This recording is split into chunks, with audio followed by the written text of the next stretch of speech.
नमस्कार। आज का अपना टॉपिक है इंट्रोडक्शन ऑफ कंप्यूटर, इंटरनेट का परिचय। अब इंटरनेट का परिचय, इसके अंदर क्या चीज़ें आने वाली हैं। इसके अंदर इंटरनेट कैसे काम करता है और इसमें जो अपने कौन कौन से महत्वपूर्ण डिवाइसेज हैं जिससे अपने कंप्यूटर के साथ जुड़ के वर्कआउट किया जाएगा। और ब्राउज़र के साथ आ जाएगा अपना सर्च इंजन के साथ आ जाएंगे अपने ईमेल कैसे भेजना है। ये सारे जो चीज़ें हैं इस चैप्टर में अपने को सीखने को मिलने वाली हैं। अब इसके अंदर अगर बात करें सबसे पहले इंट्रोडक्शन इंटरनेट में, इंटरनेट है क्या। तो इंटरनेट क्या है, सूचना का सुपर हाईवे के नाम से इसे जाना जाता है, जिसके अंदर हम क्या कर सकते हैं, डेली जो फाइनेंशियल न्यूज़ है, लाइब्रेरी है, कैटलॉग है और इंफॉर्मेशन को एक्सचेंज किया जा सकता है और लाइव स्ट्रीमिंग के थ्रू भी अपने आपस में बातचीत कर सकते हैं। और कंप्यूटरों को सूचना नेटवर्क तक ले जाने के लिए टेलीफोन लाइन या आइसोलेट से अपने क्या कर सकते हैं, इन्हें यूज किया जा सकता है। इंटरनेट जो है एक वैश्विक नेटवर्क होता है जो कि जिसके अंदर अपने को विभिन्न प्रकार की सूचनाएं और संचार की सुविधाएं अपने को मिल जाती हैं। और ये जो है संचार प्रोटोकॉल का उपयोग करते हुए इंटरकनेक्टेड नेटवर्किंग शामिल इसमें रहती है। मतलब इसके अंदर क्या है, अपने क्या है, कुछ प्रोटोकॉल्स को फॉलो करना पड़ता है जो कि मानव द्वारा बनाए जाते हैं, उन्हें इसको फॉलो करके इसे यूज लिया जाता है। और आपस में जुड़े हुए कंप्यूटर एजेंसी से संबंधित हो सकते हैं, जैसे कि गवर्नमेंट्स कॉलेज हो सकते हैं और कोई पीपल भी हो सकते हैं, जिससे अपने इंटरनेट को अपने कनेक्टेड होकर अपने क्या करते हैं, नेटवर्किंग के थ्रू एक काम किया जा सकता है और इसमें अपने करते भी हैं। जैसे अपने देखते हैं बैंकिंग नेटवर्किंग है भी, और किसी भी बैंक में अपने पैसे जमा कराते हैं, किसी से भी निकाल लेते हैं, तो नेटवर्किंग से इंटरनेट के थ्रू ही ये पॉसिबल है। और जितने भी इंटरनेट सर्विसेज हैं वो क्या है, क्लाइंट सर्वर मॉडल पे काम करती है। मतलब एक क्लाइंट होगा और एक सर्वर सिस्टम होगा। अगर कंप्यूटर अगर फाइलों को प्राप्त कर रहा है तो उसे क्लाइंट बोला जाएगा, और अगर वह फाइलों को भेज रहा है तो वो क्या कहलाएगा, सर्वर कहलाएगा। मतलब एक कंप्यूटर यदि अपने को सूचनाएं प्राप्त कर रहा है, सिर्फ और सिर्फ डाउनलोडिंग कर रहे हैं, एक तरह से यूँ कह सकते हो, तो वो क्या है, अपना क्लाइंट कंप्यूटर है। और सेकंड जो जहाँ से वो सूचनाएं डाउनलोड कर रहे हैं, जिस वेबसाइट से या जिस एंड यूजर से, वो क्या कहलाएगा, अपना सर्वर। फिर इंटरनेट तक पहुंच प्राप्त करने के लिए अपने को क्या है, अलग अलग इंटरनेट सर्विस प्रोवाइडर, जिसे आईएसपी शॉर्ट में बोल दिया जाता है, अपने क्या करते हैं, एक अकाउंट ओपन किया जाता है। मतलब इंटरनेट को चलाने के लिए अपने को इंटरनेट कनेक्शन कौन देता है, आईएसपी, इंटरनेट सर्विस प्रोवाइडर। और इसी श्रेणी में आगे आएगा अपने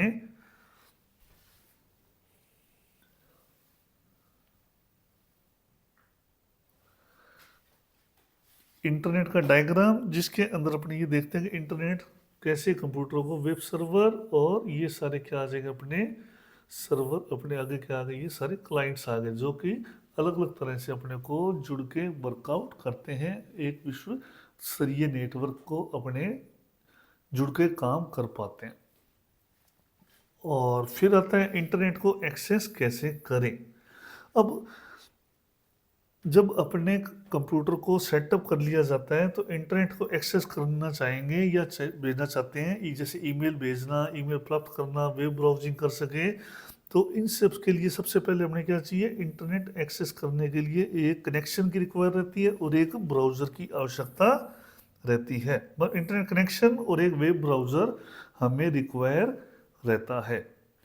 अब इंटरनेट कनेक्शन जो हमारे को प्रोवाइड करवाते हैं उसे क्या बोला जाता है, आईएसपी, जिसे इंटरनेट सर्विस प्रोवाइडर नाम दिया जाता है, और उसके साथ हमें एक मॉडेम भी रिक्वायर रहता है। तो मतलब इंटरनेट को चलाने के लिए कंप्यूटर के साथ हमें क्या क्या रिक्वायरमेंट चाहिए, एक चाहिए इंटरनेट कनेक्शन जो कि आईएसपी देगा, और ब्राउज़र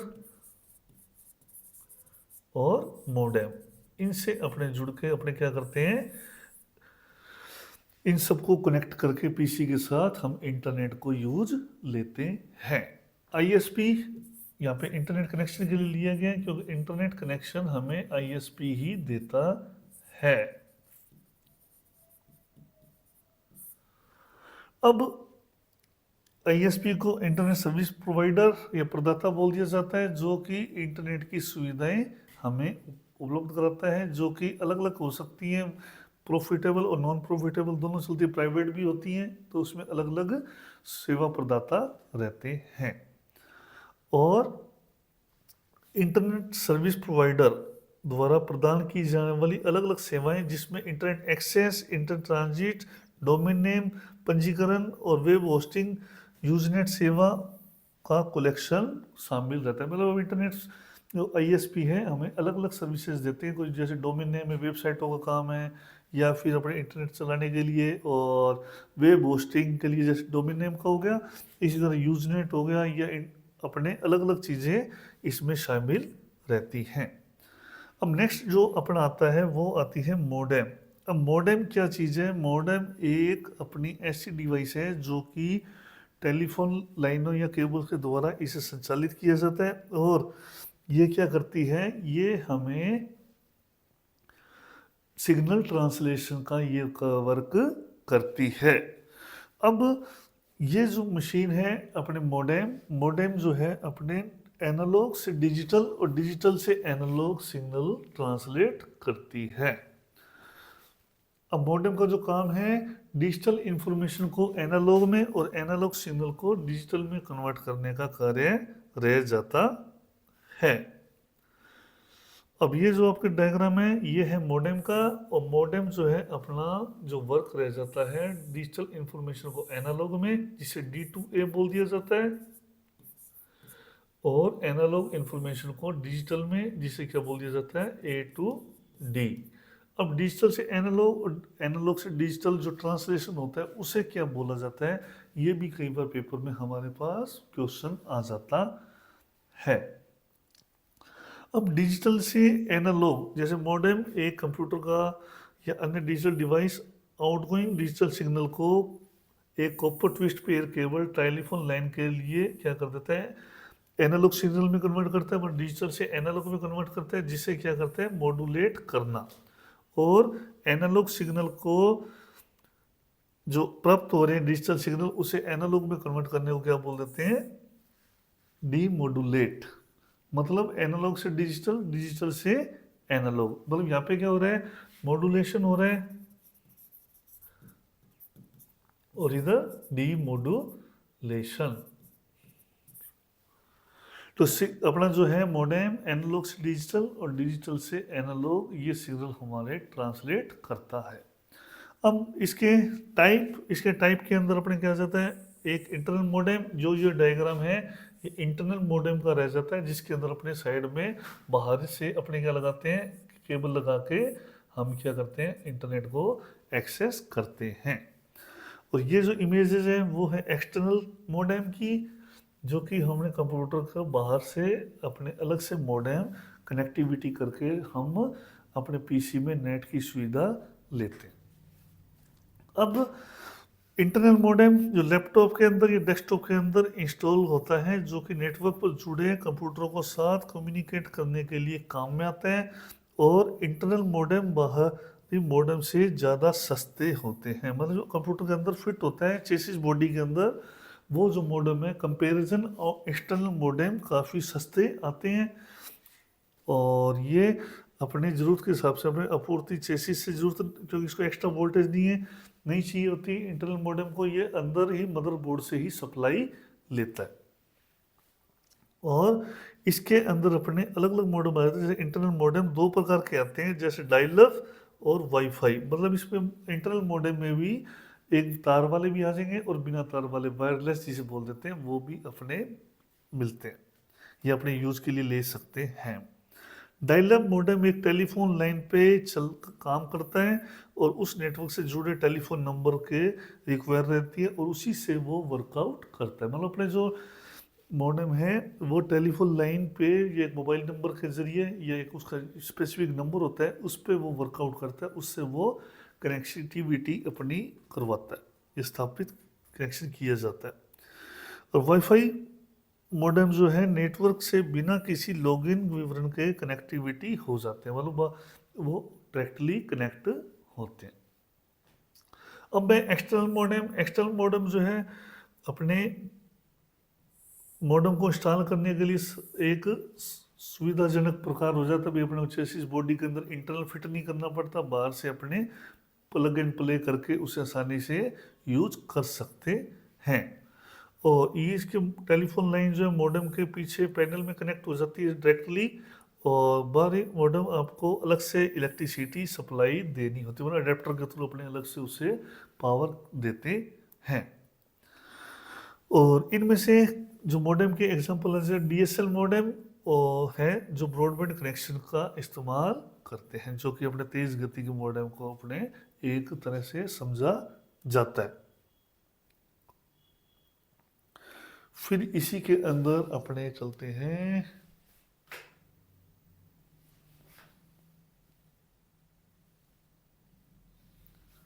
पीसी मॉडेम। अब पीसी मॉडेम क्या चीज़ है? पीसी मॉडेम जो है एक पोर्टेबल कंप्यूटर के लिए बनाया गया है, जो कि मॉडेम के एक छोटा सा मॉडेम आ जाता है इस तरह का, जो कि अलग से अपने कंप्यूटर में कनेक्टिविटी के लिए यूज़ किया जाता है, जो कि क्रेडिट कार्ड के आकार के हो सकते हैं या notebook handle computer PC card slot में आसानी से फिट हो जाते हैं। और जब मॉडेम की ज़रूरत नहीं है तो उसे आप क्या कर सकते हो, हटा भी सकते हो। मतलब एक प्लग एंड प्ले छोटा सा डिवाइस आ जाता है, जो कि अपने नोटबुक और हैंडल कंप्यूटर में उसे आसानी से यूज़ कर सकते हैं। और उनका आकार को छोड़कर पीसी कार्ड और बाहरी मॉडेम इंटरनल मॉडेम का एक संयोजन की तरह होता है, जो कि अपने पोर्टेबल कंप्यूटर में एक बाहरी स्लॉट से सीधे फिट कर दिया जाता है, और इनमें केबल की रिक्वायरमेंट नहीं रहती है। ये विदाउट वायरिंग सीधा कार्ड द्वारा ही अपने डायरेक्टली प्ले हो जाते हैं। अब मॉडेम का जो रूप है, ये कह सकते हैं मॉडेम क्या चीज़ है? मॉडेम अपना ऐसी डिवाइस है जो कि अपने सिग्नल ट्रांसलेशन के लिए काम में आती है, मतलब जो अपने टेलीफोन लाइन के थ्रू जो इंटरनेट एक्सेस करते हैं उसे ट्रांसलेट करता है। और साथ ही साथ इसमें जो है दो तरह के सिग्नल ट्रांसलेट होते हैं, डिजिटल से एनालॉग और एनालॉग से डिजिटल, जिसे मॉड्यूलेशन और डीमॉड्यूलेशन के नाम से अपने जानते हैं। अब आईएसपी क्या चीज़ थी? आईएसपी थी इंटरनेट सर्विस प्रोवाइडर। अब इंटरनेट कनेक्शन के एक तरह से यूँ कह सकते हैं टाइप में, कनेक्टिविटी के टाइप हमारे कंप्यूटर में कनेक्टिविटी करेंगे तो किस टाइप से अपने कनेक्टिविटी कर सकते हैं। इंटरनेट कनेक्टिविटी एक ऐसा प्रोसेस रहता है जो पीपल्स व्यक्तियों को और ऑर्गेनाइजेशन मोबाइल डिवाइस को कंप्यूटर में नेटवर्क करके इंटरनेट से कनेक्ट करने के लिए क्या करती है, यूजफुल बनाती है, जिसके अंदर कनेक्ट होने के बाद क्या करता है, यूज़र इंटरनेट सर्विसेज ईमेल या वर्ल्ड वाइड एक्सेस कर सकते हैं। जिसमें सबसे पहला अपना आ जाता है डायल अप कनेक्शन। मतलब ये जो अब चीज़ें आ रही हैं वो है इंटरनेट कनेक्शन के टाइप। भी हमें इंटरनेट कनेक्शन के टाइप कैसे अपने कौन कौन से अपने को उपलब्ध हो जाते हैं, जिससे अपने इंटरनेट कनेक्शन कनेक्टिविटी करके हम अपने इन सर्विसेज को काम में ले लेते हैं। जिसमें सबसे पहले डायल अप जो है सबसे सब स्लो इंटरनेट कनेक्शन होता है, जो कि अभी वर्तमान में इसे यूज नहीं किया जा रहा क्योंकि इसकी स्पीड इतनी ज़्यादा स्लो है, या फिर यूँ कह सकते हैं बहुत ही अपना बजट डाउन है तो अपने फिर भी डायल अप कनेक्शन ले सकते हैं। फिर फ़ोन कॉल की तरह रहता है, जो कि डायल अप कनेक्शन मॉडेम एक नंबर डायल करके इंटरनेट से जुड़ता है और सर्फिंग के दौरान जब ख़त्म हो चुके हैं तो ये डिस्कनेक्ट हो जाता है। तो मतलब एक तरह से यूँ कह सकते हैं इसको डायल अप मोबाइल नंबर के जैसे डायल करते हैं उस तरह ये कनेक्टिविटी करके ये वर्कआउट करता है, जो कि काफ़ी स्लो रहता है। फिर है ब्रॉडबैंड जो है हाई स्पीड इंटरनेट कनेक्शन की तरह ये वर्कआउट करता है, जो कि टेलीफोन कंपनी द्वारा ही प्रदान किया जाता है, और इसमें आईएसपी के रूप में भी कार्य करते हैं कई कंपनीज, जिसके अंदर सबसे तेज विकल्पों में से एक है ब्रॉडबैंड इंटरनेट, जो कि सूचना को भेजने और सूचनाओं को चैनल का उपयोग करता है। और ब्रॉडबैंड शब्द ब्रैंड विथ के लिए शॉर्ट फॉर्म है। अब इंटरनेट कनेक्शन की जब बारी आती है तो ब्रॉडबैंड जब नाम आ जाता है तो अपने सबको नॉर्मली क्लियर है कि ब्रॉडबैंड लगाए भी वहाँ पे नेट तेज चल रहा है। तो तेज कनेक्शन के लिए अपने कौन सा कनेक्शन लिया जाता है ज़्यादातर? ब्रॉडबैंड कनेक्शन, जो कि इसकी ब्रांडविड्थ जो है काफ़ी हाई रहती है, जिससे अपनी स्पीड काफ़ी अच्छी होने के कारण अपने एक तेज़ गति से इंटरनेट को यूज़ कर पाते हैं। और ब्रॉडबैंड इंटरनेट स्पीड उपयोगकर्ताओं को कंप्यूटर के माध्यम से video conferencing, voice call, high quality audio video streaming सहित कई तरह के लाभ देता है। और इसमें डीएसएल और सैटेलाइट और मोबाइल ब्रॉडबैंड शामिल होते हैं। अब डीएसएल क्या चीज़ है? डीएसएल जो है अपने डिजिटल सब्सक्राइबर लाइन, और जो इसे किस मेजरमेंट किस में किया जाता है? एमबीपीएस, मेगाबाइट प्रति सेकंड में इसे इस बैंडविड्थ को मेजरमेंट किया जाता है। ब्रॉडबैंड की जो स्पीड है वो जो मेजरमेंट की जाती है एमबीपीएस में की जाती है।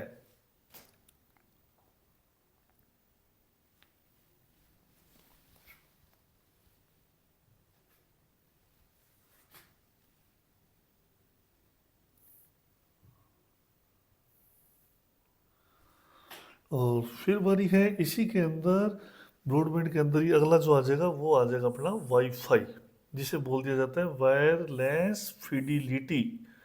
और इसके अंदर डब्लू लैन, वायरलेस लोकल एरिया नेटवर्क, जो कि एक अपने जैसे नेटवर्किंग बढ़ते हैं तब अपने आता है लैन, लोकल एरिया नेटवर्क, जो कि वायर के साथ होता है। उसी के आगे अगर डब्लू लग जाता है तो वो क्या आ जाएगा? वायरलेस लोकल एरिया नेटवर्क, जो कि एक तकनीक है जो कि उपकरणों तक संचालित करती है और रेडियो फ्रिक्वेंसी इसमें यूज की जाती है। मतलब रेडियो फ्रिक्वेंसी का यूज़ करके वाईफाई अपने यूज़ किया जाता है, जिसके अंदर अपने हाई स्पीड डाटा ट्रांसमिट होता है। और वाईफाई प्रौद्योगिकी का उपयोग करने वाली डिवाइसों में personal computer, video game consolation, smartphone, digital कैमरे, टैबलेट, ये सारे ऑडियो प्लेयर, प्रिंटर, बहुत सारे अलग अलग डिवाइसेस जो वाईफाई का यूज़ करते हैं। जैसे आजकल अपने देखते हैं वो वाईफाई वाले प्रिंटर भी हैं और म्यूजिक प्लेयर भी हैं, या फिर अपने एज ए गैजेट्स भी है जो कि वाईफाई ऑप्शन से अपने कनेक्टिविटी करके हाई स्पीडली अपने रेडियो फ्रिक्वेंसी से अपने इसे यूज़ में एक एरिया क्रिएट करके अपने उसको यूज़ में लेते हैं। वाईफाई द्वारा कंपेबिलिटी डिवाइस एक डब्ल्यू लैन नेटवर्क और वायरलेस एक्सेस पॉइंट के माध्यम से इंटरनेट कनेक्टेड काम कर सकते हैं। और इसकी जो रेंज है वो लगभग 20 मीटर, लगभग 66 फीट रहती है, जो कि एक घर से थोड़ी सी ज़्यादा हो सकती है। वो एक अपना जो घर होता है उससे थोड़ी सी ज़्यादा रेंज इसकी रहती है। फिर जो है हॉटस्पॉट कवरेज जो है इसका दीवारों यूं एक कमरे बराबर छोटा सा हो सकता है, जो मतलब अपने जो हॉटस्पॉट यूज़ करते हैं उसकी रेंज थोड़ी कम रहती है, क्योंकि अपने इंटरनेट किसी दूसरे को दे रहे हैं अपना नेट, तो उसके अंदर हॉटस्पॉट जो सर्विसेज है इसकी रेंज थोड़ी कम रहेगी कंपैरिजन वाईफाई के। और फिर इसी के अंदर आ जाता है, इसमें फिजिकल कनेक्शन नहीं होता और वायरलेस, इसमें यह प्रति अधिवेदनशील होता है और ये जैसे इंटरनेट। अब ये क्या है, संवेदनशील ये चीज़ें क्यों हो जाती है? क्योंकि इसका तो वायर ही नहीं रहती, तो इसमें क्या डाटा इंक्रप्शन के चांसेस थोड़े रहते हैं। और फिर जो बारी है अगला आता है DSL. DSL digital subscriber line, जो कि अपने आईएसपी जो कि एक ब्रॉडबैंड कनेक्शन का प्रयोग करती है, और इसके अंदर इसे डायलअप से अधिक तेज बनाता है। और इसकी खासियत क्या है? इसकी खासियत ये रहती है कि ये स्पेशल लाइनें रहती हैं जो कि अपने जिस जगह ज़्यादा मतलब तेज़ गति से नेट चाहिए तो वहाँ पर डीएसएल कनेक्शन प्रोवाइड करवाए जाते हैं, जिसके अंदर डीएसएल फ़ोन लाइन माध्यम से इंटरनेट से कनेक्ट होते हैं और आपके घर पे लैंडलाइन होने की आवश्यकता नहीं होती, मतलब इसमें टेलीफोन कनेक्शन रिक्वायर कंपलसरी नहीं है। और डायल अप के अपोजिट जो है यह एक बार सेटअप होने के बाद हमेशा कनेक्टेड रहता है, इसे बार बार कनेक्ट नहीं करना पड़ता। सीधा वायर कनेक्ट की ऑन कभी जैसे पीसी ऑन करेंगे उसमें बार बार डायल अप नहीं करना पड़ेगा, डायल नहीं करना पड़ेगा, कनेक्टिविटी के लिए ऑटो कनेक्ट ही ये रहता है। और फिर आता है केबल कनेक्शन, जो कि केबल सर्विस केबल टीवी के माध्यम से इंटरनेट से कनेक्ट होती है, और इस सर्विस का जो लाभ लेने के लिए केबल टीवी होने की ज़रूरत नहीं है और ब्रॉडबैंड कनेक्शन का उपयोग कर सकता है। ये डायल अप और डीएसएल दोनों की तुलना में तेज़ होता है। तो केबल कनेक्शन जो कि टीवी के जैसे सैटेलाइट के थ्रू इस तरह चलता है, और इसके अंदर अपने डायल अप और डीएसएल सेवाएं दोनों से तेज रहती है इसकी स्पीड, और साथ ही साथ इसमें टीवी की ज़रूरत कंपलसरी नहीं है। फिर है अपना सैटेलाइट कनेक्शन।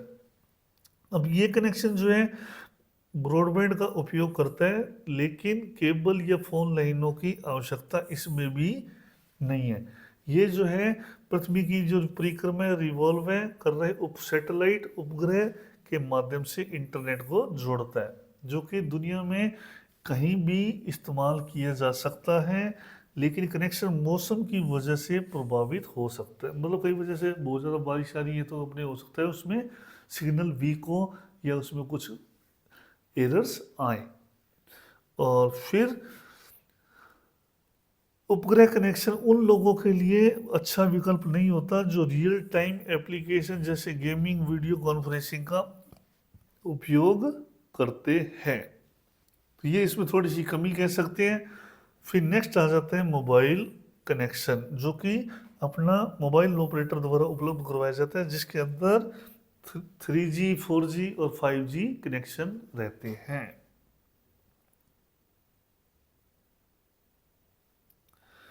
फिर अपना नेक्स्ट आएगा इसी के अंदर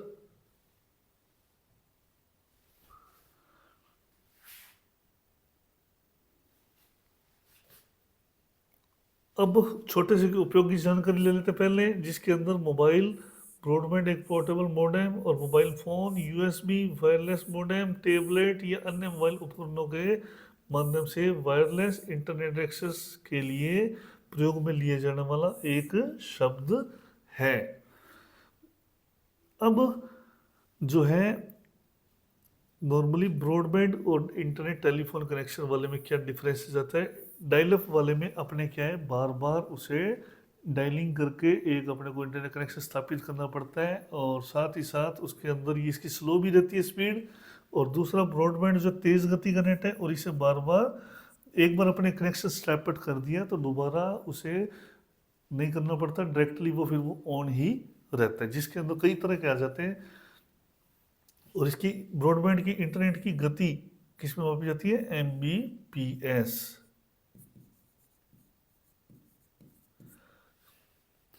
फिर बारी आती है नेक्स्ट जो बिंदु है वो है अपना इंट्रानेट। इंट्रानेट क्या है, एक निजी नेटवर्क जो कि किसी लोकल या उस संस्थान कर्मचारियों के लिए ही उपलब्ध होता है। आमतौर पर संगठन के आंतरिक आईटी सिस्टम की जानकारी सर्विसेज एक श्रृंखला संगठन के कर्मचारियों के लिए उपलब्ध होती है, वे इंटरनेट पर आम जनता के लिए उपलब्ध नहीं होती। एक तरह से यूँ कह सकते हैं जो ये अपने इंटरनेट है एक तरह का लोकल नेटवर्क होता है, जैसे इस सर्किल में बताया हुआ है। उस सर्किल के अंदर जो व्यक्ति विशेष या कॉरपोरेट के रिसोर्सेज हैं उन सबको उनकी जानकारी रहती है, वो कैसे डील करने कैसे करने। लेकिन श्रृंखला से बाहर इंटरनेट ओम मतलब पीपल जो ऑडियंस है उनके लिए वो चीज़ें उपलब्ध नहीं रहती। मतलब एक तरह से ये एक सर्किल विशेष पे काम की लिए जाने वाला नेट कहलाता है, इसी क्या बोल देते हैं इंट्रानेट। और डायरेक्ट अपने जो है इंटरनेट जो है उसे डायरेक्ट एक्सेस किया जा सकता है। अब इंटरनेट किसी भी अन्य वेबसाइटों की तरह काम करती है, लेकिन एक इंटरनेट को सुरक्षा देने वाली फायरवॉल अनधिकृत उपयोग को बंद कर देता है। मतलब इसको सिक्योरिटी, इंटरनेट को सिक्योरिटी पर्पज के लिए क्या यूज़ किया जाता है, फायरवॉल, जो कि इसे क्या करता है, बाउंड इनगोइंग और आउटगोइंग को अपने क्या कर सकता है, बाउंड कर सकता है, मतलब उससे ज़्यादा सिक्योरिटी प्रदान करता है। फिर है इंटरनेट बनाम इंट्रानेट। भाई इन दोनों में डिफरेंस क्या है, अभी अपने इंटरनेट और इंटरनेट में डिफरेंसेस क्या हैं। तो इंटरनेट एक ग्लोबल वाइड वेब है, जो कि इंटरनेट एक कंपनी का निजी नेटवर्क इंटरनेट कहलाता है। जो नेटवर्क होते हैं यह कंपनी के अंदर इस्तेमाल किया जा सकता है। दोनों के दोनों क्या यूज़ करते हैं, टीसीपी आईपी का यूज़ करते हैं। अब टीसीपी आईपी क्या हो गया, ट्रांसमिशन कंट्रोल प्रोटोकॉल।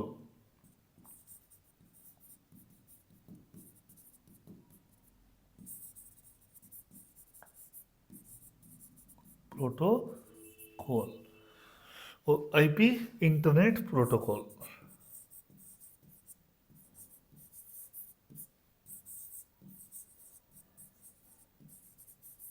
आईपी अब जो कि साथ में ईमेल और अन्य वर्ल्ड वाइड के स्टैंडर्ड का भी इस्तेमाल करते हैं। और दोनों में मुख्य फ़र्क यह है कि इंटरनेट का यूज़र इंटरनेट पे जा सकता है, लेकिन सुरक्षा कारणों से, कंप्यूटर फायरवॉल के कारण इंटरनेट यूज़र इंटरनेट पे नहीं जा सकता। तो ये थोड़ा सा काफ़ी अंतर आ जाता है। भाई इंटरनेट यूज़र इंटरनेट पे नहीं जा सकता, लेकिन इंटरनेट यूज़र इंटरनेट पे जा सकता है। और इंटरनेट इंटरनेट कनेक्शन के बिना भी चल सकता है। ये इसमें एक काफ़ी अच्छी फीचर्स रह जाती है। मतलब अपने नेट नहीं भी है, इंटरनेट कनेक्शन नहीं है, तो भी इसे अपने यूज़ कर सकते हैं, क्योंकि लोकल नेटवर्क पे एक स्टेबल किया जाता है। इंटरनेट एक बड़ी आबादी के लिए अधिक व्यापक फैला रहता है, और जबकि सभी वेब आधारित सेवाओं के लिए बेहतर पहुंच प्रदान करता है, और इस प्रकार बहुत से उपयोगकर्ताओं के अनुकूल है। इंटरनेट इंटरनेट का एक अधिक सुरक्षित और निजी कृत संस्करण है। मतलब जब सुरक्षा की बारी आ गई भी, अपने एक सुरक्षित इन दोनों में से कौन सा है, तो वो अपना इंटरनेट रहता है, जो कि वो हाई सिक्योरिटी इसमें मिलती है। फिर इसके अंदर जो है नेक्स्ट जो चीज़ आ जाएगी अपनी, देखते हैं नया क्या आ रहा है अपने इसके अंदर।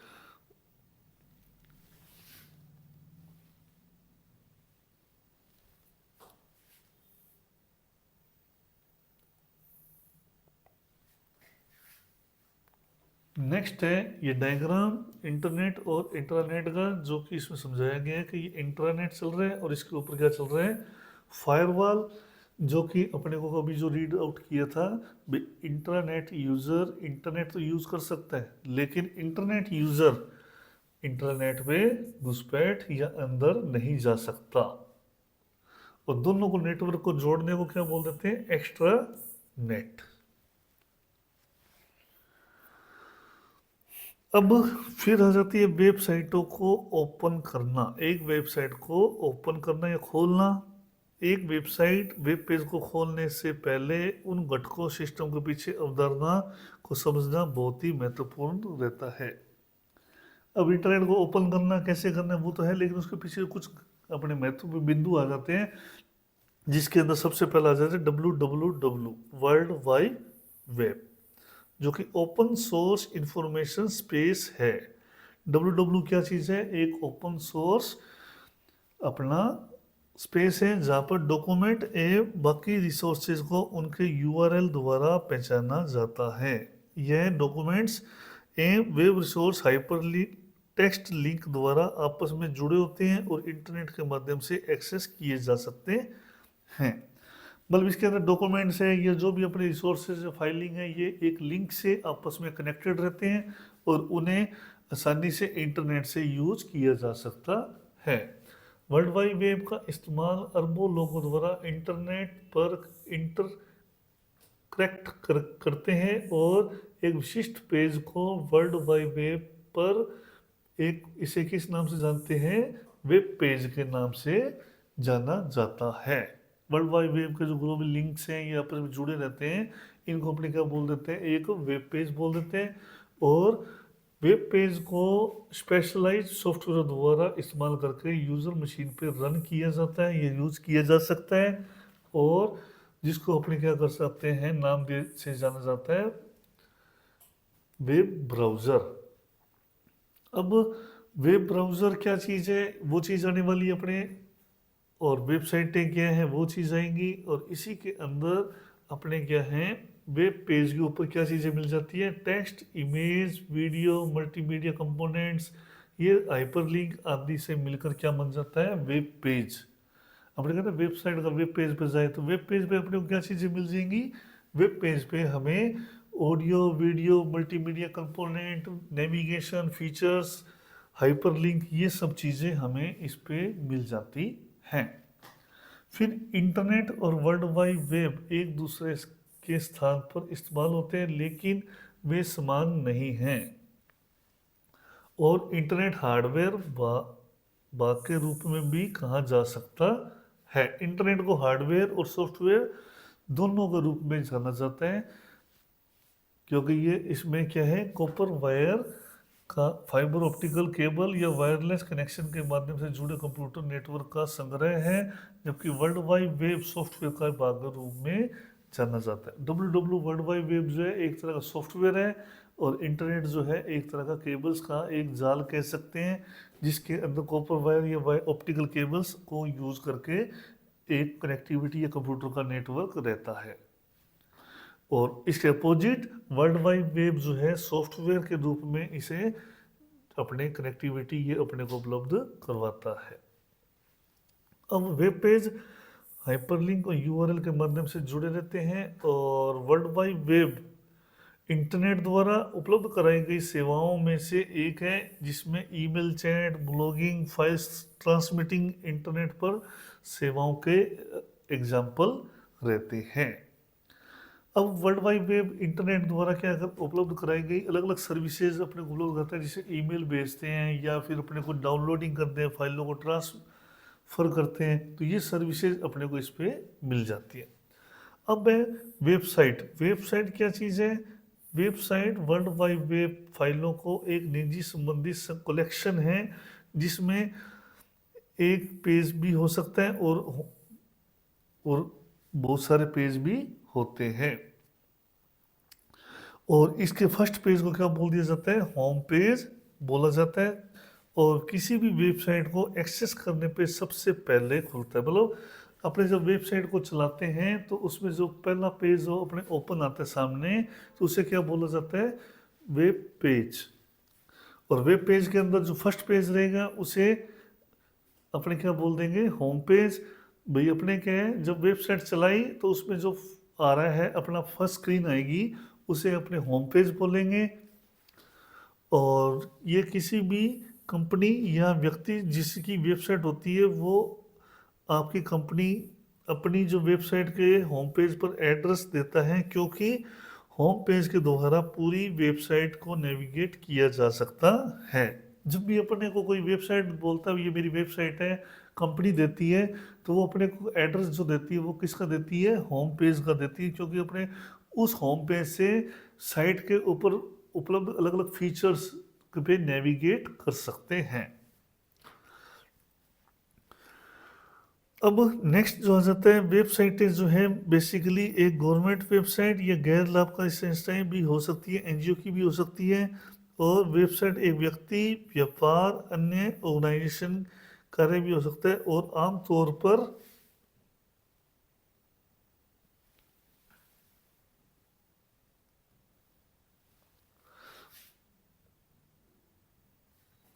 तौर पर इसका जो रह जाएगा इसके अंदर आमतौर पर वेबसाइट एक विशेष विषय या उद्देश्य के लिए समर्पित होती है। किसी भी वेबसाइट पर किसी अन्य वेबसाइट के लिए एक हाइपरलिंक शामिल कर सकते हैं। और वेब पेजों को अलग अलग आकार की कंप्यूटर आधारित व इंटरनेट सक्षम डिवाइस के द्वारा देखा या एक्सेस किया जा सकता है।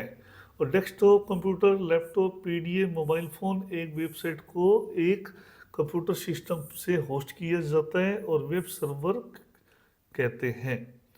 इसे HTTP सर्वर भी कहा जाता है। और वेब पेज है, वेब पेज को क्या है, कंप्यूटर आधारित इंटरनेट या कैपेबल डिवाइस के द्वारा देखा भी जा सकता है और उसे एक्सेस भी कर सकते हैं। और इनमें कई आ जाते हैं, जैसे डेस्कटॉप पे भी चला सकते हो, लैपटॉप पे भी चला सकते हो, PDA जैसे पर्सनल गैजेट्स, टैबलेट वगैरह, या फिर अपना मोबाइल फ़ोन। और एक वेबसाइट जो कंप्यूटर सिस्टम पे होस्ट की जा रही है या की जाती है तो उसे वेब सर्वर कहते हैं। और इसे HTTPS सर्वर भी बोल सकते हैं। वेबसाइटें को दो व्यापक श्रेणियों में विभाजित किया जाता है, जिसमें स्टैटिक और डायनामिक रहती है। मतलब वेबसाइटें मोस्टली दो टाइप में अपने इसको डिवाइडेशन करते हैं, जिसमें स्टैटिक और डायनामिक रहती हैं। और स्टैटिक जो साइटें होती है उनकी जानकारी क्या होती है, फिक्स होती है, स्थायी होती है और यूजर को संवाद की अनुमति नहीं देती। और डायनामिक साइट जो है वो 2.0 कैटेगरी की होती है, जो साइट ओनर और साइट फॉलोवर्स के बीच में क्या करती है, कम्युनिकेट की अनुमति देती है। अब है URL, यूनिफॉर्म रिसोर्स लोकेटर। ये इस पे स्टार लगा लें क्योंकि ये जो है अपने मोस्टली एग्जामों में पूछा जाता है और इसका फुल नेम ज़्यादातर अपने क्या कर देते हैं, गलत कर देते हैं। तो ये नाम, इसका जो राइट नाम है यूनिफॉर्म रिसोर्स लोकेटर ही है, जो कि अपने यहाँ पे दे रखा है URL। अब URL आमतौर पर एक वेब एड्रेस के रूप में जाना जाता है। एक वेब रिसोर्स को रेफरेंस है जो कि एक कंप्यूटर नेटवर्क पर उस संसाधन का स्थान दर्शाता है और उस तक पहुंचने के लिए इस्तेमाल किया जाता है। मतलब वेबसाइट है, वेबसाइट के ऊपर जो भी कोई फाइल है या कोई डॉक्यूमेंट्स है वो किस ऑप्शंस के अंदर पड़ा है उसका एक कंप्लीट एड्रेस उसे अपने URL के रूप में जाना जाता है। URL uniform resource locator web pages HTTP hyper text transfer protocol के संदर्भ के लिए सबसे अधिक उपयोग में किए जाते हैं, लेकिन ये फाइल स्थानांतरण, ईमेल, डाटाबेस एक्सेस के लिए उपयोग किया जाता है। और अधिकांश ब्राउज़र वेब पेज URL के एड्रेस के बारे में प्रदर्शित भी करते हैं या एड्रेस बार में शो भी करते हैं। URL एक वेबसाइट, फाइल या डॉक्यूमेंट या सामान्य रूप में एक एड्रेस है जो कि लगभग इस टाइप से आता है, जैसे HTTP, www, एड्रेस, डायरेक्टरीज और फाइल नेम। ये कंप्लीट रूप से क्या जाता है, अपना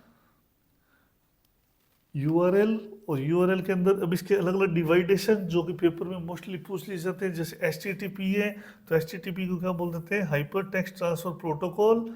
और वैसे इसको HTTP का पूरा नाम तो आ जाता है हाइपर टेक्स्ट ट्रांसफर प्रोटोकॉल, और HTTP को कमांड रूप से बोल दिया जाएगा इस एड्रेस बार के अंदर प्रोटोकॉल। और www जो है वर्ल्ड वाइड वेब, इसे सब डोमेन नाम दिया जाता है। और डोमेन नेम है अपना गूगल आ गया किस नाम से अपनी वेबसाइट है। फिर रिसोर्स नेम आ जाता है www.google.com, जो कंप्लीट रूप से यहाँ पे ये क्या है, रिसोर्स नेम। फिर फाइल पाथ, भाई ये फाइल इस एड्रेस पे कहाँ पड़ी है। और ये .com वगैरह जो है ये क्या है, TLD मतलब टॉप लेवल डोमेन। अब इंटरनेट से जुड़े प्रत्येक कंप्यूटर का अपना एक यूनिक URL होता है जिसके बिना दूसरे कंप्यूटर उस तक नहीं पहुंच सकते। आमतौर पर एक URL निम्न प्रकार से प्रदर्शित किए जाते हैं।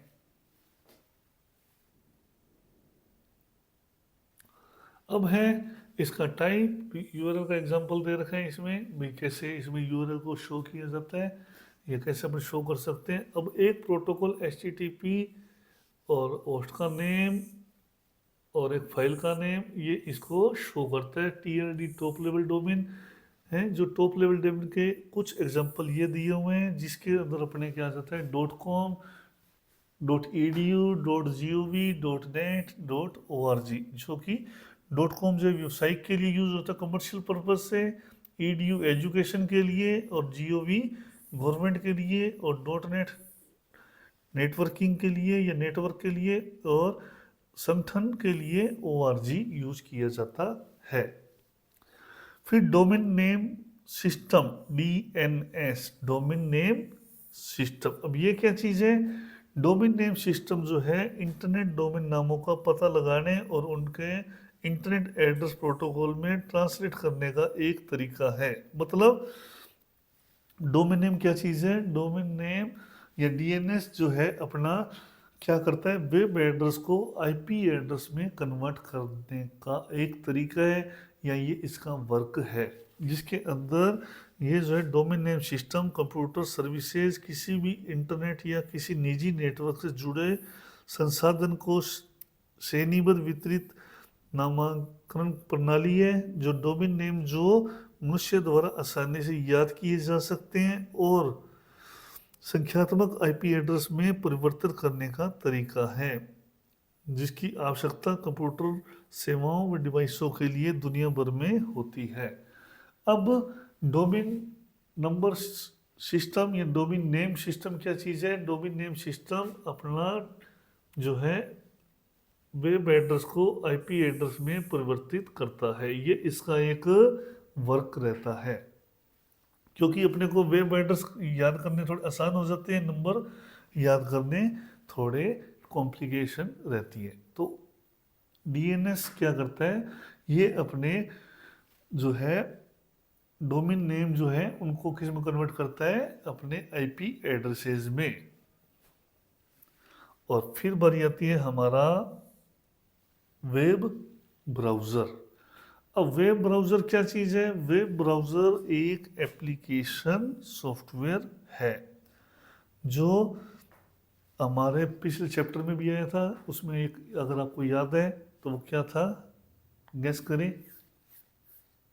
तो वो था अपना माइक्रोसॉफ्ट एज, जिसके बारे में अपने डिटेल भी पढ़ी थी। माइक्रोसॉफ्ट एज में डूडल्स होते हैं और स्मार्ट्स इस पे बनाया गया है, और इसके अंदर अपने क्या है, इसे इनबिल्ट अपने को विंडो 11 में दिया जाता है, और इसे रिप्लेस किसके द्वारा किया गया था? इंटरनेट एक्सप्लोरर से रिप्लेस करके माइक्रोसॉफ्ट एज डिज़ाइन किया गया। अब ब्राउज़र जो है कई तरह के आते हैं अलग अलग, जिसमें अपने पहले भी रीड कर चुके हैं, जिसमें मोजिला फायरफॉक्स है, ओपेरा मिनी है, सफारी है। तो ये अपने जो हैं ब्राउज़र्स हैं। अब इसके अंदर जो एक ब्राउज़र क्या एक एप्लीकेशन है जिसके अंदर वर्ल्ड वाइड वेब कंटेंट को लोकेट करने, मतलब देखने और रिट्रीव करने और शो करने में इस्तेमाल होती है। Image, web page, video contents को अपने क्या कर सकते हैं, इसे शो किया जा सकता है।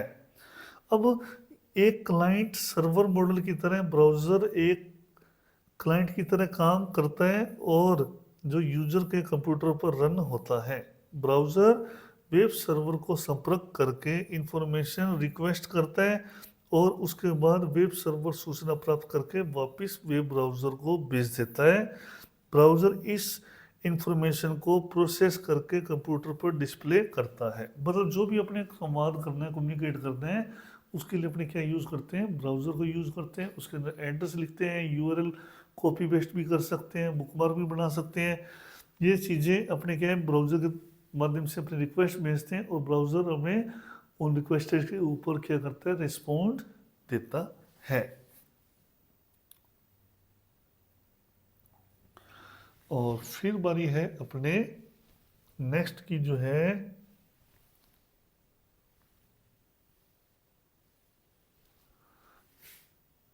अगर बात करें आज के आधुनिक ब्राउज़र, जो कि पूरी तरह से क्या है, क्रियात्मक सॉफ्टवेयर एप्लीकेशन है, जो कि hosted web page application, JavaScript व अन्य तरह के कंटेंट को प्रोसेस कर सकते हैं। और वेब ब्राउज़र एक यूज़र इंटरफेस, लेआउट इंजन या जावास्क्रिप्ट इंटरप्रिटर और यूज़र इंटरफेस, बैकएंड नेटवर्क और डाटा कंपोनेंट से मिलकर बनता है।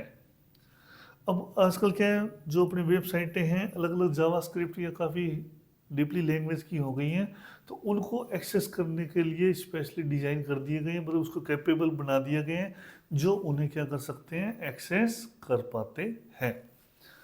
और अधिकांश ब्राउज़र जो है कुछ अलग अलग एलिमेंट्स रहते हैं, जिसमें आगे पीछे बटन जाने का बैक फॉरवर्ड बटन, रिफ्रेश या रीलोड का बटन, इसी तरह एक स्टॉप बटन भी हो सकता है जो कि रिसोर्स को लोडिंग रद्द करने के लिए होता है।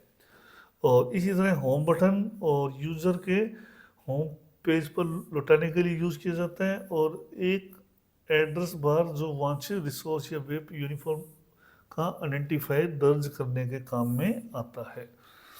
और एक सर्च इंजन में इनपुट शब्दों के लिए एक सर्च बार कुछ ब्राउज़रों में एड्रेस बार के साथ कंबाइन कर दिया जाता है। मतलब जैसे हम गूगल चलाते हैं तो उसमें ये लाइन प्रॉपर बैठती है कि उसके अंदर सर्च इंजन अटैच या एक तो कंबाइन है, तो उसमें अपने ब्राउज़र और सर्च इंजन कई बार क्या है अंतर नहीं कर पाते, भी ब्राउज़र है या सर्च इंजन अपने कहते हैं एक ही चीज़ है, तो वो दोनों क्या वैसे अलग रहते हैं।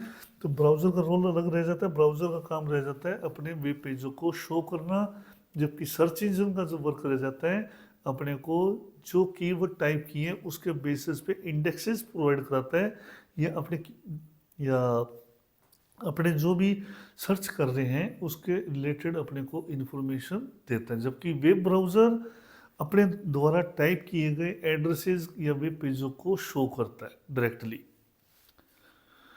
और एक स्टेटस बार जो रिसोर्स या पेज को लोड करने के प्रोसेस को शो करता है, और उसी तरह एक रिसोर्स को भी शो करता है। अब इसमें अलग अलग ब्राउज़र हैं, जैसे Google Chrome, Mozilla Firefox, opera mini, safari और इंटरनेट एक्सप्लोरर का लोगो है ये। और अभी वही अभी बात की थी अपने, इसको किस में कन्वर्ट कर दिया, माइक्रोसॉफ्ट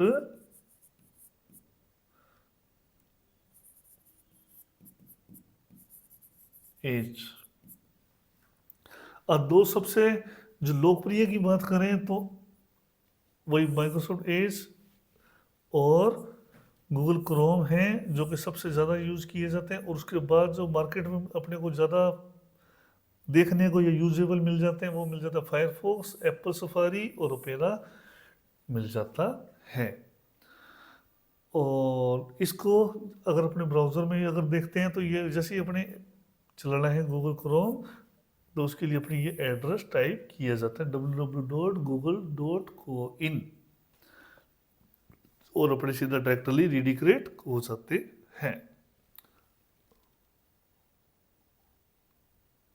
अब इसके अंदर जैसे अपने यहाँ पे क्लिक करते हैं तो ये क्या अपना ब्राउज़र आ गया, और ब्राउज़र के कुछ एलिमेंट्स आ जाते हैं जो कि अपने यूज़ करते हैं। जैसे अभी अभी यूज़ किया था ये बैक बटन, और बैक बटन के अंदर ये अपना बैक बटन आ गया, और बैक बटन के अंदर ही क्या चीज़ है, फॉरवर्ड बटन, रीलोड बटन, और ये क्या आ जाता है हमारा एड्रेस बार, जहाँ पे अपने क्या कर सकते हैं यूआरएल को कॉपी पेस्ट किया जा सकता है। और ये प्लस साइन से हम क्या कर सकते हैं नए अलग अलग वेब पेजों को ओपन किया जा सकता है। और इधर से फेवरेट पिन या 3 डॉट से हम क्या कर सकते हैं बुकमार्क भी बना सकते हैं।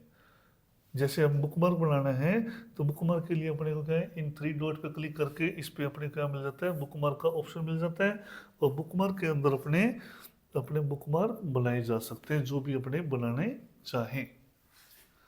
और फिर बारी आ जाती है इसी के अंदर ये माइक बटन जिसमें बोल बोल के वर्क करा सकते हैं, और ये इमेजेस के साथ यूज़ किया जाता है। और ये यहाँ पर अपने क्या है कुछ चीज़ सर्च करनी है तो उसके लिए अपने कीवर्ड टाइप कर सकते हैं। ये कुछ थे बेसिक एलिमेंट्स जिससे अपने क्या कर सकते हैं यूज करते हैं। और फिर है हमारा इसी के अंदर श्रृंखला में नेक्स्ट जो आ जाएगा, इसी की स्क्रीन जो भी आपको मैंने दिखाई थी वेब ब्राउज़र कैसा है, तो ये स्क्रीन जो भी मैंने आपको फुल स्क्रीन करके दिखाया है वही है भी कैसे इसको अपने वेब ब्राउज़र के कुछ एलिमेंट्स वेब ब्राउज़र वगैरह तो वो थे। और अब है नेक्स्ट जो आएगा अपना इसी के अंदर HTTP और HTTPS। जब अपने यहाँ पे देखते हैं एड्रेस बार में कुछ वेबसाइटों के आगे HTTP लिखा जाता है और कुछ के आगे HTTPS आ जाता है। अब ये क्या चीज़ है, HTTP जो है हाइपर टेक्स्ट ट्रांसफर प्रोटोकॉल, और HTTPS hyper text transfer protocol secure. इन दोनों में क्या डिफरेंस है? इन दोनों में ये आ जाता है कि ये ज़्यादा सिक्योर्ड वेबसाइटों की पहचान के लिए यूज में लिया जाता है। ये सुरक्षित वेबसाइटों की जब बारी आती है, ये बात आती है ये कौन सी सुरक्षित वेबसाइट है, तो वो अपनी कौन सी आ जाएगी? HTTPS वाली। जैसे इसमें दे भी रखे हैं, HTTP हाइपर टेक्स्ट का आदान प्रदान या ट्रांसफरिंग करने का प्रोटोकॉल है, और क्लाइंट सर्वर कंप्यूटिंग मॉडल में एक अनुरोध रिक्वेस्ट रिस्पॉन्स प्रोटोकॉल के रूप में कार्य करता है। और HTTP का उपयोग कर एक कंप्यूटर नेटवर्क पर सुरक्षित संचार के लिए HTTPS प्रोटोकॉल है, जो कि HTTP सिक्योर का संचार HTTP पर होता है, और इसमें कनेक्शन ट्रांसपोर्ट लेयर सिक्योरिटी या सिक्योरिटी सॉकेट लेयर द्वारा इनक्रप्टेड होता है, जिसके अंदर क्या हमारा डाटा सिक्योर रहता है और प्रमाणीकरण गोपनीयता डेटा को अखंडता रहता है। मतलब इसमें कोई डाटा लीक का या कैसे कॉपी हो तो उसमें वो चीज़ें अपने सेविंग हो जाती है। फिर ऐसे वेबसाइटों पे सर्च करना। वेब सर्च करना सूचना को प्राप्त करना एक तरीका है जिसका उद्देश्य है उन सभी डॉक्यूमेंट्स की प्राप्ति है जो क्वेरी के संबंधित है, और इसके अंदर कुछ नॉन प्रासंगिक दस्तावेज भी प्राप्त हो सकता है। कई बार अपने गूगल पे सर्च करते हैं, जो अपने रिक्वायरमेंट वो भी आता है, उससे रिलेटेड भी अदर कंटेंट भी अपने को मिल जाता है। तो सर्च इंजन, अब सर्च इंजन क्या काम करता है? सूचना को ढूंढने के लिए ये यूज में लिया जाता है, जिसे बोल दिया जाता है सर्च इंजन, जो कि एक सॉफ्टवेयर है और वर्ल्ड वाइड वेब से संबंधित सूचनाओं को खोजने के लिए बनाया जाता है। सर्च रिजल्ट को परिणामों की एक सूची के रूप में, इंडेक्स के रूप में ये शो करता है, जिसे SERP search engine result page कहा जाता है। तो गूगल पे जो सर्च करते हैं, जो पेज आती है, इंडेक्सिंग आती है, उससे SERP search engine result page भी कह सकते हैं। यह कहा जाता है सूचना वेब पेज, इमेजेस और अन्य कई तरह की फाइलों को मिश्रण हो सकती हैं। कुछ इंजन डेटाबेस अथवा ओपन डायरेक्टरी से जुड़ के भी कार्य करते हैं, माइन करते हैं। और सर्च इंजन में क्या है? वेब क्राउलर या वेब स्पाइडर है, जो अपने को क्या करते हैं? अलग अलग नेविगेट करवाते हैं इजीली।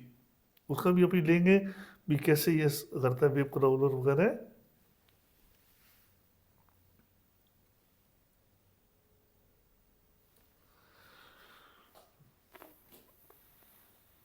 और सेकंड आ जाता है इंडेक्सिंग। इसके अंदर वेब क्राउलर, इंडेक्सिंग और सर्चिंग, ये चीज़ आ जाती है। वेब क्राउलर क्या चीज़ है? वेब क्राउलर क्या है? एक बोट है जो वेब इंडेक्सिंग के लिए वर्ल्ड वाइड वेब को व्यवस्थित तरीके से ब्राउज करता है। और सर्च इंजन वेब क्राउलिंग या स्पाइडर सॉफ्टवेयरों का उपयोग अपनी वेब कंटेंट दूसरी वेबसाइटों के कंटेंट को अनुक्रमण को अपडेट करने के लिए करते हैं। और वेब क्राउलर विजिट किए गए सभी जो पेज हैं उनकी कॉपी तैयार करके प्रस्तुत करता है, और डाउनलोड किए गए पेजों के बाद में सर्च इंजन द्वारा क्या बोला जाती है? एक सीरीज लगा दी जाती है, जिससे उपयोगकर्ता अधिक कुशलता से कार्य करता है। मतलब वेब क्राउलर क्या है? जैसे ही अपने क्लिक करते हैं उसमें बैक कीवर्ड जो ऑटोमेटिक आते हैं उन्हें वेब क्राउलर कहा जाता है एक तरह से। और वो अपने सर्च किए गए जो डाटा है या जो अपनी जो साइटों पर विजिट किया था उसके बेस पे अपने को अलग अलग पेजेस या उससे रिलेटेड पेजेस को शो करता रहता है। इंडेक्सिंग जो है, इसका अर्थ एक वेब पेज पर संबंधित कीवर्ड या परिभाषित हो सकते हैं। और अपने जो है टोकनों को उन डोमेन नेम और HTML फील्ड से जोड़ना है। इनका जोड़ सार्वजनिक डेटाबेस में किया जा सकता है या जाता है, और सर्च क्वेरी के लिए उपलब्ध रहता है। और यूजर द्वारा एक शब्द के रूप में क्वेरी की जा सकती है। इंडेक्स संबंधित सूचनाओं को शीघ्र से शीघ्र खोजने में मदद करता है। मतलब अपने जो भी फाइंड आउट करते हैं, एक इंडेक्सिंग आती है, उसको जो भी कीवर्ड अपने दिया था, वो जो क्वेरी दी थी उससे रिलेटेड अपने को सूचना मिलेंगी, और उससे रिलेटेड अपने जल्दी खोजने में मदद करता है। फिर इसी के अंदर अपने सर्च इंजन जो है कई तरह के आ जाते हैं, जैसे अपना गूगल है, बीइंग है, याहू है, ये अपने क्या है सर्च इंजन के टाइप हैं। इसमें और भी सर्च इंजन है, जैसे अलग अलग मिल जाएंगे, अभी अपने नेट भी लेंगे एक्सेस तो उसके अंदर भी लेंगे। अब सबसे ज़्यादा जो काम आने वाला सर्च इंजन है वो अपने आ जाते हैं ये गूगल वगैरह। बाकी तो और भी बहुत सारे सर्च इंजन चलते हैं जिसको अपने प्रैक्टिकली उसमें लेंगे, नेट अभी एक्सेस करेंगे उसके अंदर। तो अभी एक बार इस पर चर्चा चलती है लगातार कंटिन्यू।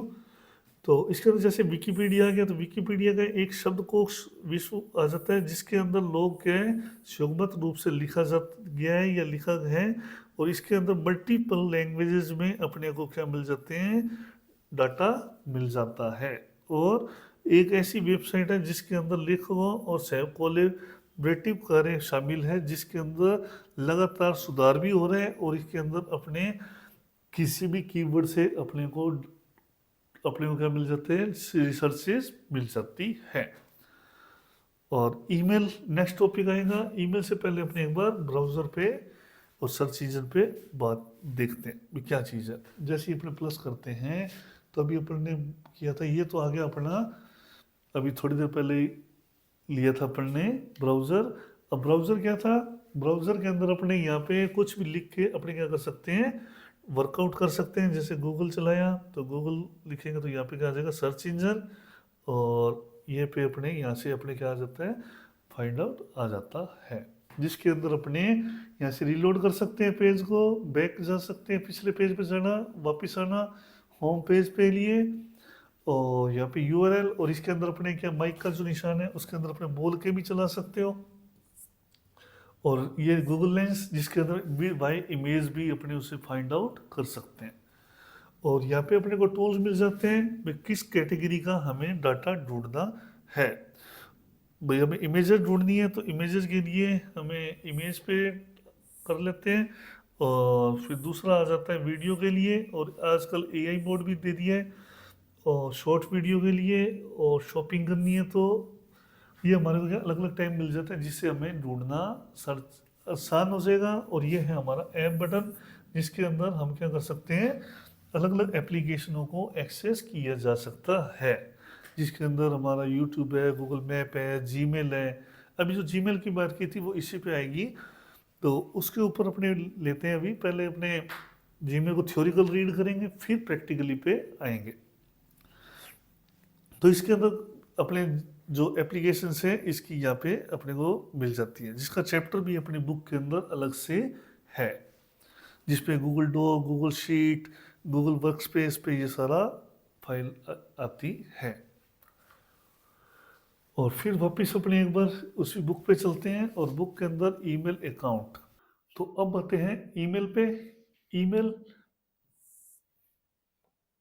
जो है इसे क्या बोला जाता है अपने इलेक्ट्रॉनिक मेल, जिसे 1993 से ईमेल अथवा ईमेल कहा जाता है। और एक मैसेज को डिजिटल फॉर्म में एक लेखक द्वारा मतलब एक यूजर द्वारा दूसरे यूजर को पहुंचाने का एक तरीका है, जिसके अंदर पर डिजिटली फॉर्म में हम क्या करते हैं मेल को लिख के या संदेश को लिख के भेजा जाता है।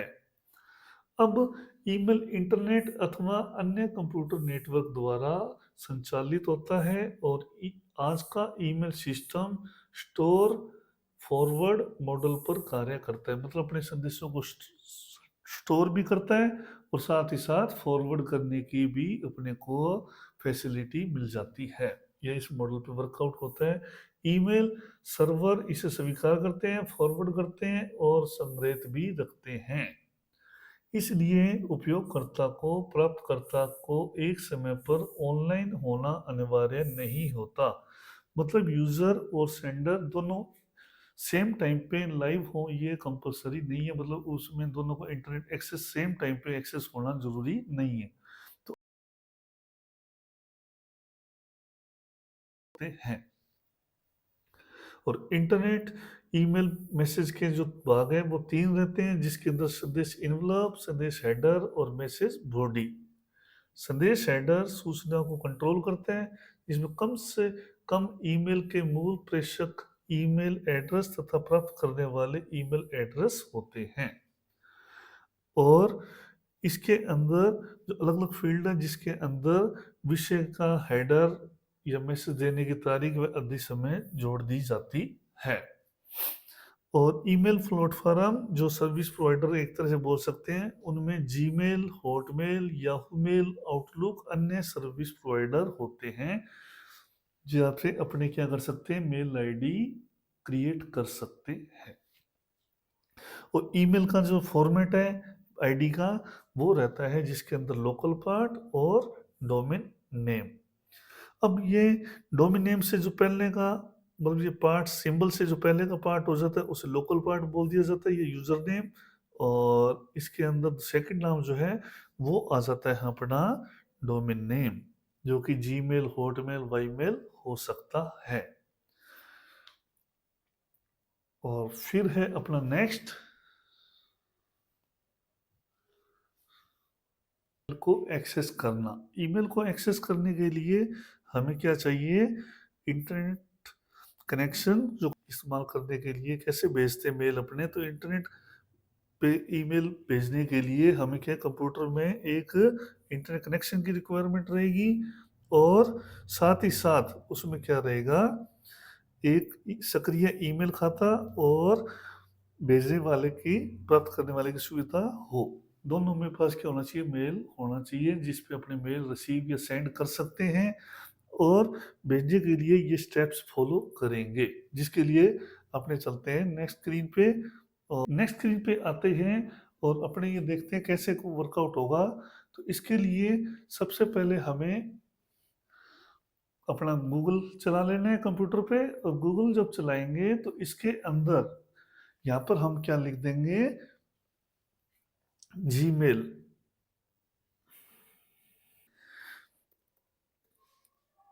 gmail.com।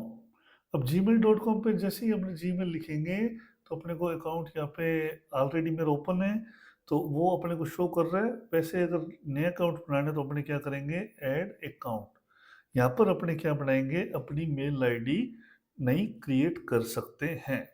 तो मेल आईडी क्रिएट करने के लिए हमें क्रिएट सेक्शन में जाना होगा, जहाँ पर अपने मेल आईडी क्रिएट करेंगे और लॉगिन करना है। अगर पहले से हमारे पास मेल आईडी है तो यहाँ पे क्या करेंगे, हम लॉगिन करेंगे।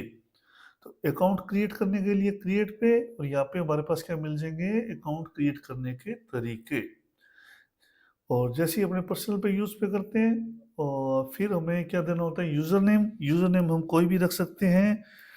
और फिर नेक्स्ट, और नेक्स्ट के बाद आ जाता है हमारा, इसमें DOB एंटर करना होता है जिसके अंदर हम अपनी डेट ऑफ बर्थ एंटर कर देंगे। और फिर आ जाएगा, नेक्स्ट आ जाएगा जेंडर, जिसके अंदर हमें जेंडर फिल कर देना है। और उसके बाद यूज़र नेम, जो कि हमें लेटर, नंबर या पीरियड में से कोई भी सिलेक्ट करना होता है या अपने को मैनेज करना होता है, जो कि यूनिक होना चाहिए।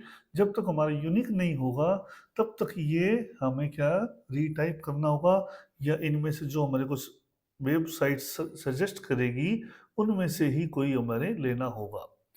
तो इसके लिए जैसे अपने लिख लेते हैं मुकेश। अगर नेक्स्ट करते हैं तो यहाँ पे क्या आ जाएगा, that user name is taken. तो मतलब ये यूजर जो है पहले से कोई और यूज कर रहा है, तो हमें अवेलेबल इसमें से ये ले सकते हैं या इसके आगे कोई भी नंबर हम ऐड ऑन कर सकते हैं। तो एक बार ये ले लेते हैं और जैसे ही नेक्स्ट करेंगे तो उसके बाद हमारे से पासवर्ड मांगेगा, जो कि पासवर्ड का जो स्ट्रक्चर है mix of letter, number and big symbol हो सकते हैं, और जो कि अपने को लगभग 8 डिजिट का रखना चाहिए। और जैसे ही हम पासवर्ड सेट कर देते हैं और उसके बाद हमें क्या कर लेना है, पासवर्ड सेट कर लेना है और नेक्स्ट करेंगे। तो उसके बाद हम क्या करेंगे, इसे इस तरह का हमें क्यूआर स्कैन देगा और क्यूआर को हम मोबाइल से स्कैन करके हम अपना इस प्रोसेस को क्या कर लेंगे, कंप्लीट कर लेंगे। क्योंकि इस पे क्या नंबर, मोबाइल नंबर वेरीफाई मांगता है, तो मोबाइल नंबर वेरीफाई करके हम अपने इस पे क्या हो जाएंगे, लॉगिन हो जाएंगे।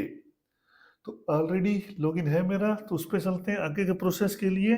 तो आगे के प्रोसेस के लिए जैसे इसमें आ जाता है हमारा, इसके अंदर कि अपने को अगर मैसेज भेजना है तो हम कैसे भेजेंगे। तो मैसेज भेजने के लिए हमें क्या है, इस पे कंपोज पे क्लिक करना है। कंपोज पे क्लिक करके हमें क्या कर लेना है, इधर कंपोज आ जाएगा और कंपोज के अंदर जैसे ही हम क्लिक करते हैं तो यहाँ पर हमें को इस एरिया में हमें क्या लिखना होता है, सामने वाले जिसको मेल आईडी भेज रहे हैं उसकी मेल आईडी लिखी जाएगी। और फिर जैसे इसमें मेल आईडी अपने कोई भी लिख सकते हैं, तो मेल आईडी, और एक बार मेल आईडी में कोई भी एक बार कॉपी कर लेता हूँ। जैसे इस पे कोई भी ले लेते हैं मेल आईडी, कॉपी कर लेते हैं, तो वो मेल आईडी अपने यहाँ पे लिखी जाएगी। और उसके जस्ट आगे आ जाता है इसी के अंदर सीसी और बीसीसी। सीसी मतलब कार्बन कॉपी और दूसरा आ जाता है बीसीसी ब्लाइंड कार्बन कॉपी। अब ये क्या चीज़ है, ये अपने जो है सीसी और बीसीसी, इसके अंदर अपने आ जाता है कि अपने कार्बन कॉपी जो है, एक इसी मेल को अगर अपने कई नंबर ऑफ यूजर्स या मैनी एम्प्लॉयज़ को एक साथ मेल भेजना है और वो आपस में क्या कर सके, कोऑर्डिनेट कर सके, उनको भी ये सारा संदेश एक साथ मिले और वो आपस में देख भी सके कि ये मेल किसी और को भेजा गया है, तो उस कंडीशन में हम क्या करेंगे, ये मेल आईडी सीसी में, अन्य मेल आईडी सीसी में रख देंगे। और बीसीसी मतलब blind carbon copy. Blind carbon copy का मतलब है इसके अंदर हम क्या करेंगे, उस मेल आईडियों को रखा जाता है कि हमें, जिन्हें हमें ये नहीं बताना ये संदेश किसी और को भी भेजा गया है। तो मतलब एक तरह से गोपनीय मेल भेजा जा सकता है कि ये मेल आईडी अगर अपने मैनेजर को भी भेज रहे हैं और एम्प्लॉय को भी भेज रहे हैं, तो अपन ये नहीं बताना चाहते कि मैनेजर को भेजी गई है या नहीं भेजी गई, तो उस कंडीशन में मैनेजर की मेल आईडी हम क्या लिख देंगे, बीसीसी में लिख दें। मतलब उन मेल आईडी को बीसीसी में लिखा जाएगा जिनको हमें नहीं बताना।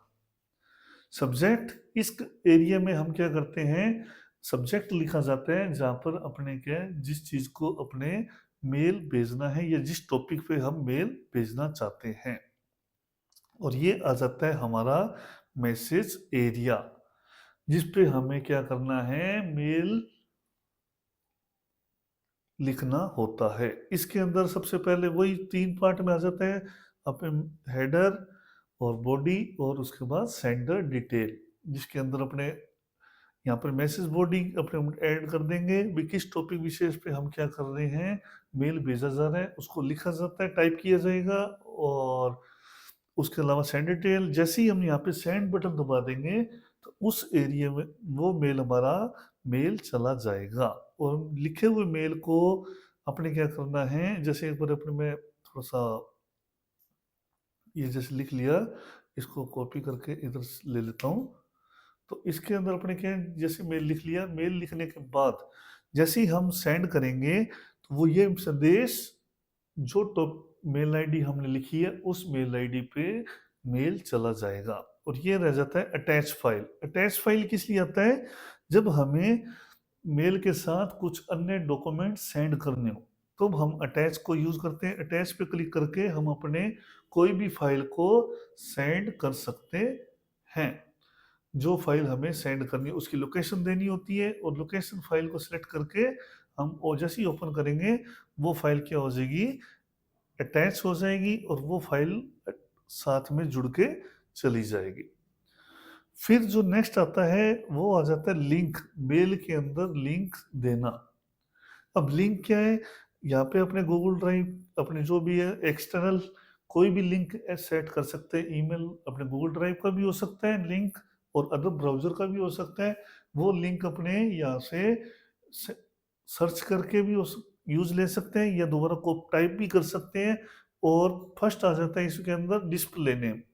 जैसे इस पे क्लिक करते हैं तो पहले आता है यहाँ पे डिस्प्ले के लिए भी क्या टेक्स्ट अपने शो करे, और दूसरा आ जाता है पेस्ट, लिंक को पेस्ट कर देते हैं। तो जो नाम यहाँ पे लिखेंगे वो नाम हमारी मेल आईडी पे या जो संदेश भेजते हैं उस पे वो नाम शो होता है और उस अप्लाई करते ही वो अपने ऐड ऑन हो जाता है। और फिर स्माइलीज आ जाती है और ये गूगल ड्राइव का भी हम इसमें क्या दे सकते हैं, लिंक दे सकते हैं। भी एक्स्ट्रा और बड़ा मेल भेजना है, क्योंकि नॉर्मली जो है हम 25 एमबी तक मेल भेजा जाता है, टेक्स्ट मेल वगैरह या कोई भी अटैचमेंट। और अगर बड़ी डाटा को भेजना हो तो हमें क्या चाहिए, हम लिंक के माध्यम से या गूगल ड्राइव के लिंक के माध्यम से हम बड़ी मेल को भेजी जा सकती है। और फिर अदर फीचर्स आ जाते हैं इसके अंदर ही मेल के, भी हमें प्रिंट कैसे लेना है या मेल देखना कैसे है, तो उसके लिए जैसे सबसे पहले आ जाता है प्राप्त मेल। इस साइड अगर देखेंगे तो प्राप्त मेल देखने के लिए क्या दिया हुआ है, इनबॉक्स। फिर आ जाता है हमें सेंड बॉक्स, जो कि भेजे गए मेल को शो करता है। और उसी तरह मोर के अंदर अपने को मेल अदर ऑप्शन मिल जाएंगे, जिसके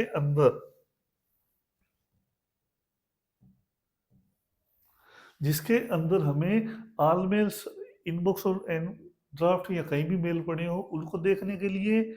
जबकि इसके अंदर हमारा जो ड्राफ्ट है, ड्राफ्ट क्या करता है, अधूरे मेल को शो करता है। जो मेल हमने लिखे थे लेकिन भेजे नहीं है तो वो हमें क्या शो करेगा, ड्राफ्ट में शो करेगा। और फिर आता है स्पैम। स्पैम जो सिस्टम जनरेटेड या प्रमोशन ईमेल्स जो हमें प्राप्त होते हैं, वो हमें स्पैम में शो होता है, जिसे हम जंक मेल के नाम से जानते हैं। फिर आता है हमारा ट्रैश। तो ट्रैश जो है डिलीटेड मेल को देखने के लिए, अगर हमने कोई मेल डिलीट कर दिया है तो वो हमारे को ट्रैश बॉक्स में शो करता है। जैसे हमने गलती से कोई मेल डिलीट कर दिया, जैसे इसे क्लिक किया और इसे डिलीट कर दिया, तो ये मेल अब कहाँ चला गया, ट्रैश के अंदर चला जाता है। अब इसे हम दोबारा रिस्टोर भी कर सकते हैं या दोबारा प्राप्त भी कर सकते हैं या मूव भी कर सकते हैं। जैसे क्लिक करेंगे और यहाँ से हम क्या कर सकते हैं, दोबारा इसे राइट क्लिक के माध्यम से फॉरवर्ड भी कर सकते हैं या डिलीट, परमानेंटली डिलीट भी कर सकते हो, या वापस इनबॉक्स में लेके जा सकते हैं जहाँ से हमने डिलीट किया था। तो ये हम क्या कर सकते हैं, इस एरिया से हम अपने इनबॉक्स और सेंड बॉक्स और ड्राफ्ट और अदर जो है हमारे इंपॉर्टेंट स्पैम और जंक को मैनेज किया जाता है। बाकी हम लेबल्स जो हैं यहाँ से खुद का भी जनरेट कर सकते हैं या खुद भी बना सकते हैं। ये एरिया जो आ जाता है सर्च मेल, ये जो कि मेल को सर्च करने की फैसिलिटी देता है, जिसके अंदर हमें क्या है, फ्रॉम टू सब्जेक्ट और अदर जो है हमारा साइज वाइज, इसको हम क्या कर सकते हैं, मेल को सर्च करने के लिए यूज में ले सकते हैं। भी हमें किस कैसे सर्च आउट करना है, इसमें बाई की मेल आईडी के थ्रू, सब्जेक्ट के थ्रू, या साइज के थ्रू, या कब भेजा गया है, वीकली या मंथ के बेसिस पे हम उसके अकॉर्डिंग हम अपनी मेल को फाइंड आउट कर सकते हैं, जो मेल हमें प्राप्त है और हमें उसे ढूंढना हो उस कंडीशन में। और इस एरिया में जो है हमारा कोई प्राप्त मेल है, जैसे मेल प्राप्त है, इसको अगर अपने इनबॉक्स में क्लिक किया, ये मेल आया हुआ है, अगर हमने इसे उत्तर देना है तो यहाँ से रिप्लाई के ऑप्शन से हम क्या दे सकते हैं, उसको रिप्लाई कर सकते हैं। जैसे रिप्लाई करेंगे तो रिप्लाई पे क्लिक करते ही हमें क्या है, यहाँ पर मेल आईडी ऑटोमेटिक लिखी हुई आ जाएगी, और इस एरिया में हम अपना क्या कर लिखेंगे, संदेश लिखेंगे, और जैसे सेंड पे बटन दबा देंगे तो वो मेल चला जाएगा। फिर नेक्स्ट जो है इसके अंदर अपना, अगर अपने रिप्लाई नहीं करना तो फॉरवर्ड करना है, तो फॉरवर्ड से क्या है, हम इसी मेल को किसी और को भेज सकते हैं, या डिलीट डिस्कार्ड करने से, मतलब नहीं भेजना चाहते उस कंडीशन में तो डिस्कार्ड ये कर सकते हैं। फिर जो नेक्स्ट है हमारा इसी 3 डॉट के अंदर, वो आ जाता है इसी के अंदर, क्लिक करेंगे यहाँ से हम मेल को डिलीट कर सकते हैं और आर्चिव में भी लेके जा सकते हैं, और प्रिंट लेना हो तो यहाँ से प्रिंट ऑप्शन से फाइल ईमेल का प्रिंट भी लिया जा सकता है। और साथ ही साथ इसके अंदर मेल को डिलीट करना या ब्लॉक करना, अगर अपने पास कोई मेल ऐसे आ रहे हैं जो हम नहीं चाहते कि हमारे पास मेल आए, तो उससे हम क्या कर सकते हैं, उस आईडी को ब्लॉक भी किया जा सकता है। फिर स्पैम और हमारे फिशिंग अटैक की अगर रिपोर्ट करनी हो तो यहाँ से हम उनकी भी रिपोर्ट भी की जा सकती है। और मेल को अगर ट्रांसलेट करना है तो यहाँ से हम क्या कर सकते हैं, मेल को ट्रांसलेट भी कर सकते हैं। जैसे मेल इंग्लिश में, तो इसको अदर लैंग्वेज में ट्रांसलेट करना है, तो हम यहाँ से ऑप्शन के थ्रू हम क्या कर सकते हैं, ऑप्शन चूज करके किस लैंग्वेज में ट्रांसलेट करना है, वो लैंग्वेज सेलेक्ट करके हम क्या कर सकते हैं, इसे ट्रांसलेट भी कर सकते हैं। और फिर जो है हमारा नेक्स्ट जो चीज़ आ जाती है, प्रिंटिंग आ गया, डाउनलोड भी कर सकते हो। तो ये जो बेसिक फंक्शंस हैं, यहाँ से हम अपने मेल भेजना, मेल रिसीव करना, ये कर सकते हैं। अब मेल भेजना रिसीव करना काफ़ी आसान है, लेकिन जब अपने मेल कहीं लॉगिन करते हैं तो उसे हमें यहाँ से डीपी ऑप्शन से हमें क्या कर लेना चाहिए, लॉग आउट भी करना चाहिए, जहाँ से हम अपने क्या करें, लॉग आउट कर सकें। वो डीपी पार्ट रहता है, और डीपी पार्ट से हम अपने मेल को जहाँ पे जिस पीसी में भी हमने लॉगिन किया था वहां से हमें लॉग आउट जरूर करना चाहिए। ये था हमारा इसका ईमेल का पार्ट, और अदर आ जाता है इसी तरह अपने जो चैप्टर में आ जाता है, वो है अपने मेल के बारे में जाना। और अब अपने इस चैप्टर में आगे देखते हैं भाई अलग अलग तरह की यूजफुल वेबसाइट्स। वैसे तो वेबसाइट बहुत सारी हैं, लेकिन अपने कुछ वेबसाइट जो अपने दैनिक जीवन में काम आने वाली हैं उनके बारे में बताए गए हैं, जिसमें एक सबसे पहले आ जाती है वन स्टॉप विंडो, जिसका एड्रेस आ जाता है www.rajasthan.gov.in।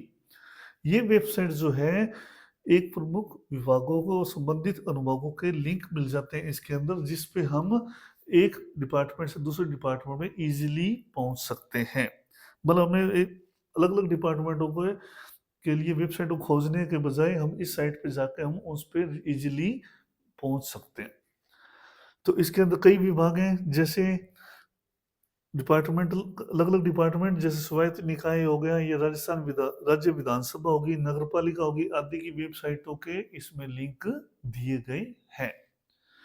और इसके अंदर नागरिकों, बिजनेस और विदेशी लोगों के लिए सूचनात्मक लेन देन संबंधी सरकारी सेवाओं के लिए सिंगल इंटरफेस है, जहाँ पर ये अपने अपने अपने वर्क करते हैं। उनको देखने के लिए या उनको यूज के लिए लेने के लिए हम इनका इस साइट का इस्तेमाल कर सकते हैं। फिर है नेक्स्ट अपनी जो वेबसाइट आ जाती है, सबसे महत्वपूर्ण अपने यूज भी लेते हैं, वो है हमारी आरपीएससी। आरपीएससी नाम से क्लियर है, राजस्थान लोक सेवा आयोग, जिसपे हम अपने जॉब रिलेटेड फार्म भरते हैं, जो कि रेगुलर अपने रिक्वायरमेंट रहती है, हमें एडमिट कार्ड निकालने हैं और अदर वर्क करने हैं। तो यहाँ से हम क्या कर सकते हैं,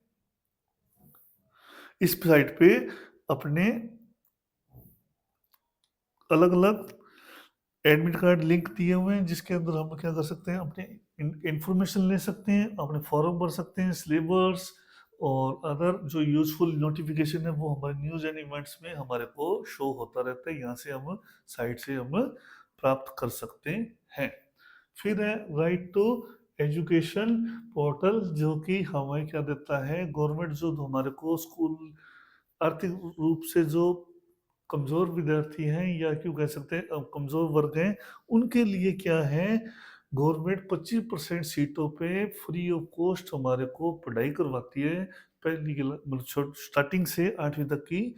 तो उसके लिए जो फार्म भरे जाते हैं आरटी के, वो हम आरटी पोर्टल पे भर सकते हैं, जिसका एड्रेस है rajpsp.nic.in, जिस पे हम इसके लिस्ट के थ्रू अपने फॉर्म भरिया जा सकता है, और उस पे रजिस्ट्रेशन, यहाँ पे ग्रीवेंस डिटेल में हम उस पे आसानी से भर सकते हैं लॉगिन करके।